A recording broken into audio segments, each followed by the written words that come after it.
gentlemen, whole world, YouTube Nation. Once again, Taco Home is in full effect. Dustin Plates, Mango Asan. And today, we're going to talk about nothing. No, I'm just kidding.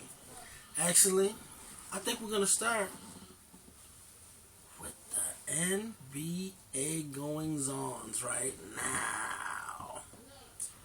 So, Cleveland, they can close it out tonight. Yeah. They can close it out tonight. You can get that clean sweep. Yep. Last night's game, though, Stephon Curry took a nasty-ass spill. Mm-hmm. Wow. I mean, I just hope the dude's all right, man. You know, he came in, and his game wasn't right at first, but then kind of got, in the groove a little bit too late, obviously, because they were looking to break the broom out last night, but it didn't happen. Houston comes through, and James Harden put on a fucking show last night, man. Yeah. He went off a little bit last night, so everybody knows I've been rooting for the Rockets this whole time. He has. It's like, damn, I knew that rooting for the Wizards was a long shot. Like, they might not make it. But I thought for sure that the Rockets would. I mean, right now they're down 3-1. Mm-hmm. There's practically no chance. No team has ever come back from 3-0. Never. It's 100%. Right. It's never happened before. Yeah. So it's kind of like history says, Golden State's going to take it. I believe Golden State's going to take it. I'm not saying go Houston, you guys got a chance. I still hope that they get another game or so. But I don't see it happening. Stephon Curry, he's just too unguardable when he's on his game. Right. Nobody can guard him. Right. And Houston, they're up and down, Yeah. It's like When they're hot, they're hot. Yeah, and when they're not, wow. We're talking 34 points and 35-point whoopings, and you know what I mean, 28-point whoopings, and that's unconventional for any playoff team to see losses like that. I mean, when they win by 10 points. When they lose by 35. Mm-hmm. So it's kind of like, yeah. So ain't no telling, But Golden State's gonna pull out of that one. Yeah. And so I'm looking forward to the finals. Yeah. It's gonna be Golden State against Cleveland, obviously. Yes. And even though I do believe that Cleveland is still gonna be the favorite because they got LeBron, even though they're kind of hobbled, it's gonna be an interesting series. So I kind of hope that the next 2 days, Cleveland wins today, they move on. Golden State wins the next day, they move on, and it's set in stone because that's gonna be an interesting series. Very, very. I mean, the world wants to see that. Yeah. LeBron James, by the way, Game 3, he had an incredible game. Mm-hmm. Did you see that stat line? It was 30 plus points, almost 20 rebounds, and almost 20 assists. And these guys are like, nobody's ever had a stat line like that in the playoffs ever. I mean, convincing, lovely, awesome. Triple. Yeah, his team is hobbled. The other star players on his team are down, so he took control of everything. Just took it over. Mm-hmm. And it's like I've said, I'm starting to really respect LeBron James as the best player of the game. I'm starting to even fathom the idea that he might be the best ever if he keeps this up. I mean, he'll never have that 100% finals appearance like Michael Jordan had. That's the main But thing. what he's doing, I mean, he's got more triple-doubles in playoff history than any other player. This number 2 is Larry Bird, and he's down by 25. Mm-hmm. And LeBron's still got a good 6 or 7, maybe 8 years left. And think about this fact here. You left a team. Yeah. That just was in the finals. And now... Yeah, 5 years straight. Come on, man. I mean, that's incredible. 5 years straight without a break. 2 different teams. That's crazy. And he took Cleveland to the finals, Yeah. years back. I mean, to me, the only person I could think that went 5 years straight to the finals is Bill Russell. If I really think deep about it, because Michael Jordan, he took 2 years off. Mm-hmm. I can't really think of anybody else. When the Celtics and the Lakers were doing things in the 80s, they kind of took turns. So it's kind of I can't really think of any one team, especially now with the 7-game series format. Because, I mean, this dude's got more miles on him than any player in the last 5 years because he's been to the finals.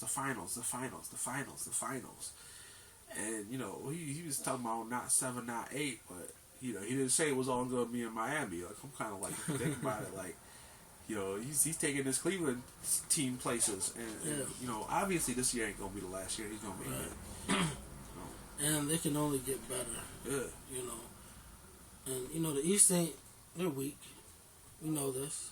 Yeah, the Eastern Conference, yeah. I mean, I don't see anybody doing anything, really, you know, other than Cleveland. You know, Atlanta, they'll show their face, hopefully, you know, again.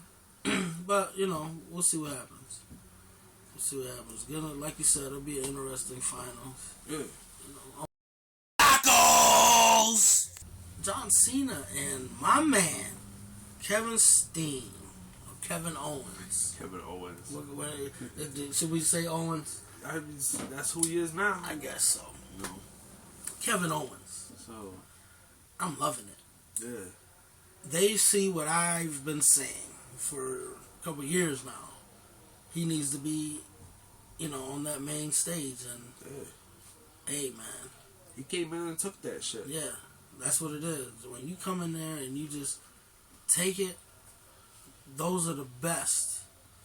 Those are the guys that you're going to remember, you know.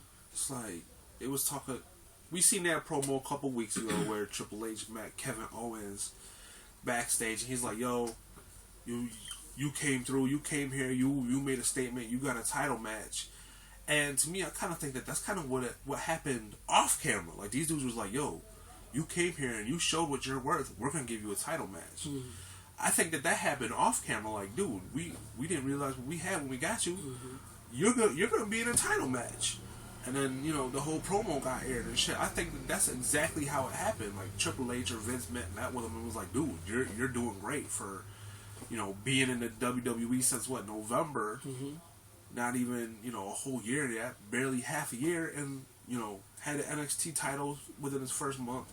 So, you know, and, you know, obviously he lost the shit, but he lost the shit for a reason, because he's going to be getting a U.S. title.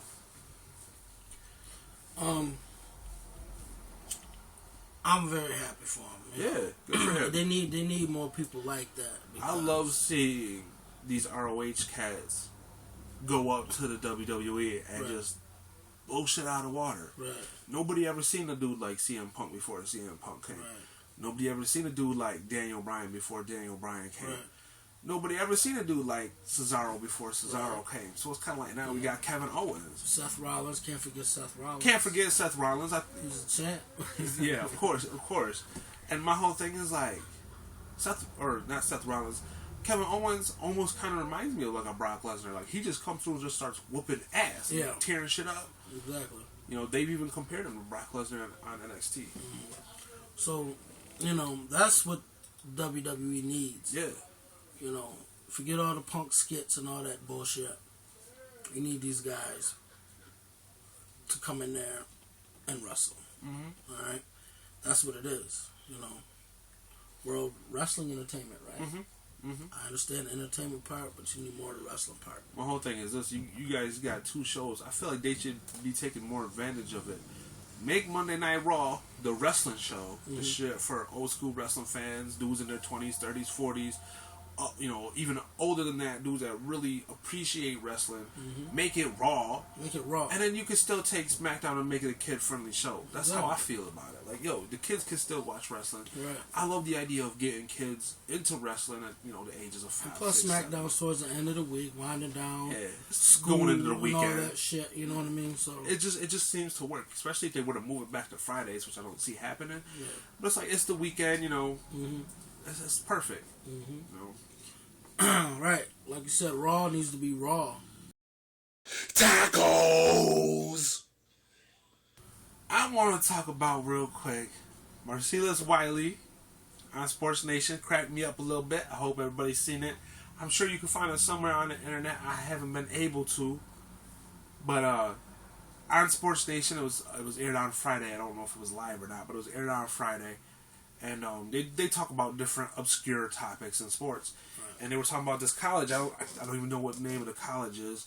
Please let us know if you can find it out. We'll leave that comment. But there's some college football team out there that they have this tradition where instead of pouring water or Gatorade over the coach, the players spray chocolate syrup on each other after a big victory, which kind of sounds kind of weird. It depends on what your feeling of the whole deal is. You know, some dudes like, oh, chocolate syrup, that's great. You know, that's a cool tradition. You know, some people are kind of like, Marcellus Wiley came out and he's like, listen, you know, he was asked what he thought of it. He's like, listen, I don't want no dude, no man, spraying chocolate syrup in my face. And then he stopped and he said, but if he had tacos, and I erupted. I thought that was great. You know, being that we've kind of developed this whole taco identity, the taco homies. Taco Bro didn't show up today. He's not feeling well. Nah, he's but being that we developed this identity, you see the Angel tacos, we do the taco battle cries and stuff. So we developed this identity. You know, we're the taco homies, and we are the taco. To see, I mean, Marcellus Wiley, a huge celebrity, probably don't know shit about us yet. To even say something about tacos, I was like, yes, you know, I gotta say something about that on the show. Yeah. Look it up if you can find it. I hope you can. It was quite a funny show altogether. Sports Nation to me was always kind of that show that I watch for entertainment. Right. You know, it cracks me up. They do some funny shit sometimes. Fuck 'em. Time, isn't it? Next week, bitch ass of the month again, and we've been really. I mean, that's been. You know, we've explained it in the beginning that the bitch ass of the month was our, you know, our main project when we started the show, and that really is getting the most views and the most feedback. People seem to be enjoying that. Yes. So we're really gonna make big deals about that every time we do it. We're gonna try to provide the best one that makes the most sense. We're gonna keep up with the food reviews the next week, top 10 list, and we got something else going on. We've been asking if you guys can, you know, write in, ask questions. Mm-hmm. That we could answer just for like entertainment, whatever you guys are wondering. I got a couple jotted down that I was asked personally, not on the site, but personally, that maybe someday we'll get to. Yeah. We will get to them. It ain't gonna be until it'll be sometime when we have one of those weeks where we don't know what we're gonna do, because we got the three main things. We got the bitch ass of the month, we got the food review, and we got the top 10 list. But usually on that fourth week, we don't got a whole lot going on. So next week. I was gonna do it this week, but next week we're gonna do the album reviews. Because there's few things that I failed to listen to yet, but we're gonna get into that. I want to say though, Raekwon's album is dope. I'm gonna leave it there. We're gonna talk about it next show. I gotta hear that shit. Yes, it's dope, very dope. I gotta hear that Raekwon. Shit. I haven't heard it yet. I gotta hear that shit. Yeah. So, thank God that somebody in the Wu-Tang is representing it. Yes. And it seems to be Raekwon and Ghostface all the time. Man. Those are the, you know. So, yeah. Fly International Luxurious Art is the name of Raekwon's new album. Go get that. Trust me when I say go get that. Awesome album. But we're going to review it next week. So, well, for now, that's it. Taco homies, y'all. Taco homies. Dustin Plates. Mango Asan. Till next week, we out. We out.